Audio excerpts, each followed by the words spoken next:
Babies need comfort from their parents. They need to feel the world is a safe place. The most important thing a parent can do is respond to their baby and figure out what their baby needs. This will help their baby feel loved and calm them. The baby will trust their parent. 1-year-olds need to explore to learn about the world. Your role as a parent is to make sure your baby's environment is safe to explore. This will help their brain develop and prevent injuries. As your baby starts to understand words, you can begin to teach them about things that might hurt them. If babies and young children are slapped or spanked by their parents, they may become afraid of their parents and not trust them. If they are yelled at, they may become hesitant to explore and learn. Yelling and insults encourage violence. What you do and what you say matters to them. When we're talking about children as young as 1, so really we're looking at babies at this point, discipline becomes an issue of providing consistency to a young child. And when we do this, it helps the child understand what are the expectations in my world? What are the things that I'm allowed to do and what are the things I'm not allowed to do? As a parent, you want to be right in there with your child, showing and teaching your child every step of the way what is appropriate and what's not appropriate. So when babies are crying, what would be the best way to try and help calm a baby down? And the most important thing for parents to remember is that they need to respond to that baby's distress with comfort. So we're really talking about not moving away from a baby physically, but actually moving in, scooping that baby up, holding that baby, being close enough that you can actually try to physically, even with words, with gestures, calm that baby down. Leaving your baby alone is not going to help your baby to learn how to manage those feelings. And in fact, when you respond to your baby's distress, you're beginning to set the foundation for your baby to learn how to manage his or her own emotions later on. As a baby gets more mobile, you may find that they're getting into things that may not be very safe. Just saying no is at this stage very abstract for a child. So we want to say very clearly, you need to stop pulling on the curtains. Once you've indicated to your baby that, we need to stop this behavior, you want to distract your baby with something else, something that's going to be as engaging and as interesting for them as whatever they were doing. Let's take a look at how this mother interacts with her 1-year-old. Could we play? Could we play together? So Mom and the kids are playing together on the floor. I love that this mom is right on the floor, engaged with them, so she's right in there with their play. It's a Lego. Oh, Annie, what do you have in your hand? It's a Lego. We'll play with it when we grow up.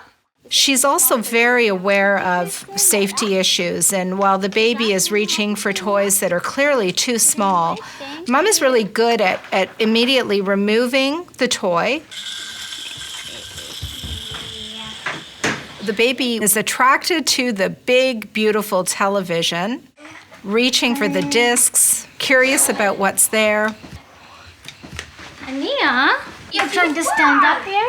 Mom is very alert and immediately comes over. And I think what's really important here is that Mom very quickly takes away the objects that she doesn't want the baby touching. I'm going to get a toy for you. And she's, in fact, replaced them with something else. And she's done it very subtly, very gently. In this instance, she very quickly redirected the baby.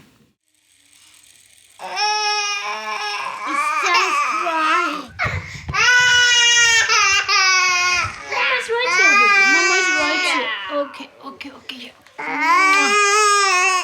So when this little one does get upset, once again, Mom steps in so quickly and nicely and tries to redirect her, tries to distract her. Wheels on the bus go round and round, round and round, round and round. And literally within a few seconds, this baby calms down and is engaged with Mom again in play and clearly really happy. Sometimes you may find that your baby really gets so overwhelmed and their behavior can be overwhelming for you as a parent. And when this happens, it's going to be so important that you try to stay calm, because if you start to get upset, your baby is actually going to become more upset. By you modeling how you stay calm and how you actually use that calmness to soothe her, to comfort her, your baby is actually learning how to manage his or her own emotions through that interaction. The greatest gift we can give a child at the age of 1 is that confidence to actually explore their world, explore their environment, to form relationships, and to learn how to manage all the different feelings that they're having as they do this. Young children's brains develop when they explore the things around them. You can encourage them to explore by planning ahead and making their environment safe. This will also help prevent child injuries and reduce conflicts between you and your child. By watching and listening to their parents, young children learn how to behave with others. Help them when they need you. Understand that they have so much to learn. Talk to them in a kind and supportive way. This will help them learn how to be nice to others. With your 1-year-old, always respond to your baby's cries. Provide the nutrition and sleep he or she needs for health. Set the environment so that it's safe for your child to explore. Distract your child away from danger. Use the word stop and try to avoid saying no. Explain why certain things are dangerous. Try to be consistent. And always provide warmth and lots of cuddles.